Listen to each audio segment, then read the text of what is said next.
When the United States joined the fight against Iran in June of 2025, it did something extraordinary. It did not merely threaten. It did not stay in the background.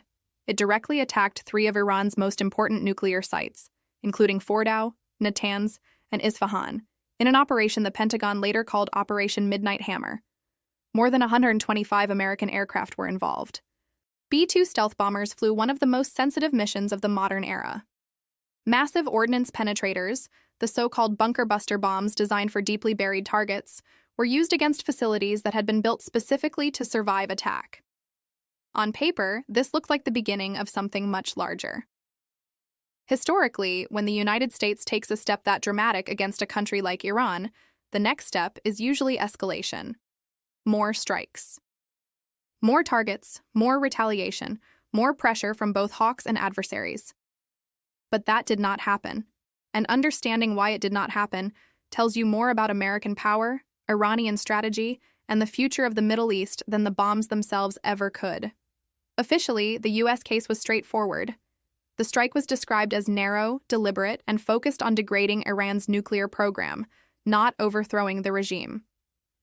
Pentagon leaders stressed almost immediately that this was not an open-ended war and not a mission for regime change. That alone was a major clue. Washington was trying to send two messages at once. The first message was aimed at Tehran. We can reach your most protected sites whenever we choose. The second message was aimed at everyone else, especially nervous allies and jittery oil markets. This is not Iraq 2003, and this is not the start of an American ground war in Iran. In other words, the United States wanted maximum shock with minimum entanglement. It wanted the fear generated by a major strike without inheriting the endless consequences of a campaign to topple the Iranian state. That is the first real reason the bombing stopped. The operation was designed to be limited from the start. Not because Washington lacked the ability to keep bombing, but because the objective was never total war. That distinction matters. A limited strike is not the same thing as hesitation. Sometimes it is exactly the opposite. Sometimes it is a warning shot delivered at the highest possible level short of full war. The United States was trying to reset the board. It was trying to hit Iran hard enough to damage the nuclear program, restore deterrence, and force Tehran to rethink its next move. A broader bombing campaign would have changed the mission entirely. It would no longer have been about coercion. It would have become a war of attrition against a nation of nearly 90 million people with missiles, proxies, choke points, and decades of experience preparing for exactly that kind of confrontation. And that brings us to the second reason America stopped. Iran still had ways to hit back, and everybody in Washington knew it. Within days of the U.S. strike, Iran retaliated by launching missiles at Al Udeid Air Base in Qatar, one of the most important American military hubs in the region. But the retaliation was telling. President Trump publicly described it as weak and noted that Iran had given early notice, allowing defensive preparations and helping prevent casualties. That detail is everything. Because it suggested that Iran wanted to answer the strike without forcing the United States into an all-out response. Tehran needed to show strength to its own people and to the region, but it also appeared to be signaling that it did not actually want a direct, unlimited war with the United States. That created an opening. Not peace, not trust, but an opening. If Iran had chosen to kill large numbers of Americans in Qatar, the pressure for a second wave of U.S. bombing would have been overwhelming. Instead, both sides behaved like two rivals stepping right up to the edge of catastrophe and then, at the last second, deciding not to jump. That is why the pause was not weakness. It was mutual signaling. The United States signaled that it could strike the heart of Iran's strategic program. Iran signaled that it could retaliate, but in a controlled way. And once both sides had demonstrated capability, the logic of escalation changed. The next round would not have been about proving anything. It would have been about committing to a much bigger war. That war would not have been clean, short, or predictable. It would have stretched from Israeli cities to Gulf energy terminals, from U.S. bases in the Gulf to shipping lanes in the Strait of Hormuz, and from militia networks in Iraq and Syria to global energy markets. In other words, the next phase would not have looked like a bigger version of the first strike. It would have looked like a regional firestorm. There is another reason the bombs stopped, and it is one of the most important. Military success is not the same as strategic success. Early official statements after the strike sounded triumphant. President Trump declared that Iran's key nuclear enrichment facilities had been obliterated. Senior military leaders said the sites suffered severe damage. But almost immediately, uncertainty crept in. Reports emerged suggesting the damage may have set Iran's program back by months rather than ending it permanently. Some assessments indicated that at least some highly enriched uranium may have been moved before the attack. There were also questions about how many centrifuges remained usable, and how much of Iran's nuclear know-how had survived untouched in the minds of its scientists and engineers.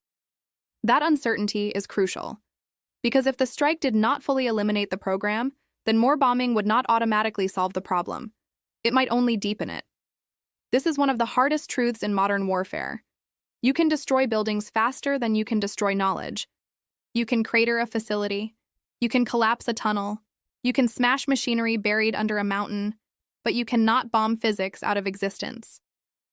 And when a country believes its most sensitive strategic infrastructure is under direct attack, it may decide not to surrender that ambition, but to hide it better, disperse it further, and pursue it with greater urgency. That means Washington had to confront an ugly possibility. A second round of bombing might cause more escalation than actual strategic gain. If Iran's nuclear program was damaged but not definitively erased, then continued strikes risked creating a larger war without producing a cleaner solution. At that point, the mission begins to drift. And when missions drift in the Middle East, they tend to become expensive, bloody, and very hard to end. There was also the economic factor, and this one is impossible to ignore. Iran cannot defeat the United States in a conventional war, but it does not need to. It only needs to make war painfully costly. One of Tehran's strongest cards has always been geography. The Strait of Hormuz remains one of the most important energy choke points on Earth. A massive share of global oil and natural gas flows through that narrow corridor. Any serious disruption there sends a message to every capital, every shipping insurer, every trader, and every consumer who suddenly sees energy prices jump. Even the threat of disruption can rattle global markets. American leaders know this. So do Iran's leaders. If Washington had expanded the bombing campaign, the risk was not simply more missiles. It was an economic shock that could spread far beyond the battlefield. A president can sell one strike to the American public as a defensive necessity. Selling a prolonged regional war during a global energy panic is much harder. Then there is the alliance problem. The United States does not operate in a vacuum. Every major move against Iran forces a chain reaction among allies, partners, and rivals. Israel might welcome harsher action. Some Gulf states might quietly support pressure on Tehran while publicly calling for restraint. European governments would worry about energy, refugees, shipping, and legal escalation. Russia and China would exploit the crisis rhetorically and strategically, and every American commander in the region would have to assume that U.S. troops, embassies, bases, and commercial assets were suddenly more vulnerable. That is why stopping the bombing was also about coalition management. A short, concentrated operation is one thing. An indefinite campaign against Iran is another. The longer it goes, the harder it is to keep everybody aligned, and the easier it becomes for adversaries to widen the crisis on terms more favorable to them. History was looming over all of this, too. American policymakers did not need a briefing to remember Iraq. They did not need a lecture to remember Afghanistan. And they certainly did not need a reminder that wars in the Middle East almost always begin with promises of control and end with headlines about unforeseen consequences. Even the more limited 2020 confrontation after the killing of Qasem Soleimani offered a lesson. Back then, Iran retaliated, but in a calibrated way. The pattern was familiar. Strike, absorb, respond, signal, step back. In 2025, that pattern resurfaced at a much more dangerous level. The lesson for Washington was obvious. If there is a viable off-ramp after a high-risk strike, take it before events take the choice away from you. Because once a cycle of retaliation starts generating American fatalities, burning oil facilities, and demands for credibility, leaders quickly lose the room to maneuver. And that connects to a fourth reason America stopped bombing Iran: domestic politics. Presidents do not fight in a geopolitical laboratory. They fight in front of Congress, cable news, markets, military families, and voters who have spent 20 years hearing that every new Middle East crisis will somehow remain limited. The White House could present one strike as strength. It could present a pause as responsibility. What it could not easily present was another open-ended U.S. war in the region unless Iran gave Washington no political alternative. That matters because strategy is never just about what the military can do. It is about what the political system can sustain. If the administration believed it had already made its point, already restored some deterrence, and already avoided American deaths in Iran's initial retaliation, then the incentive to stop was enormous. The first strike looked decisive. The second wave might have looked reckless. But there is an even deeper reason the bombing stopped, and it goes to the center of American grand strategy. The United States today is trying to manage multiple theaters at once. Europe still demands attention because of Russia. The Indo-Pacific matters because of China. Missile defense, naval readiness, munitions production, and industrial capacity are no longer abstract policy terms. They are now hard strategic limits. Every crisis competes with every other crisis. That means any administration thinking seriously about Iran also has to think about what a prolonged air war would consume. Precision weapons are not infinite. Tanker support is not infinite. Air defense capacity is not infinite. Strategic attention is not infinite. America remains the most powerful military on the planet, but being the strongest does not mean being unconstrained. A wider war with Iran would not happen in isolation. It would come with opportunity costs measured across the entire global balance. This is why the phrase, "America stopped bombing Iran," can be misleading if you do not look closely enough. It sounds as if the United States lost its nerve. In reality, what likely happened is more unsettling. Washington looked at the ladder of escalation and realized the next rung led somewhere much darker. The first rung was a high-risk punitive strike against nuclear infrastructure. The next rungs were attacks on broader military assets, command networks, missile forces, energy facilities, air defenses, and maybe eventually state infrastructure.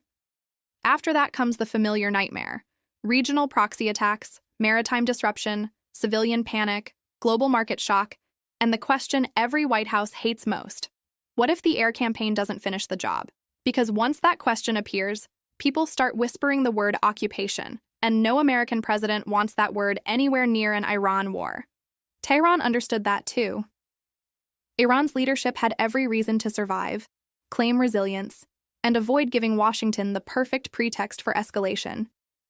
It could tell its domestic audience that it had resisted aggression. It could highlight uncertainty over the true damage to the nuclear program. It could continue using the ambiguity around moved uranium and surviving expertise as strategic leverage. And it could preserve its core narrative, that the Islamic Republic endured a direct American strike without collapsing. That is not victory in the conventional sense. But in the politics of regime survival, not losing can be its own kind of win. If America's aim was to compel and contain, Iran's aim was to absorb and outlast. In that sense, both sides found a temporary interest in stopping short of the abyss. Still, nobody should confuse this with resolution. A pause is not a settlement. The underlying issues did not disappear. Iran's nuclear knowledge did not disappear. Israel's threat perception did not disappear. America's fear of a nuclear threshold Iran did not disappear. And the region's broader architecture of mistrust, proxies, missile arsenals, covert action, and contested sea lanes did not disappear either. That means the real story is not that war ended. It is that war was interrupted. The strike may have delayed parts of Iran's program. It may have restored some deterrence. It may have bought time for diplomacy, intelligence collection, and military repositioning. But buying time is not the same as solving the problem. It just means everybody gets a little breathing room before the next decision. So what happens next? The first possibility is the most optimistic. The limited strike becomes the violent punctuation mark before a new diplomatic phase. Iran, damaged but not broken, decides it needs negotiations more than escalation. The United States, having demonstrated capability, decides it has more leverage at the table than in the skies. That is the best-case scenario, and it is not impossible. But it depends on both sides believing that they can secure something through talks that they cannot secure through force. In this region, that belief is always fragile. The second possibility is more likely and more dangerous. The bombing pause holds for a while, but the conflict shifts into the shadows.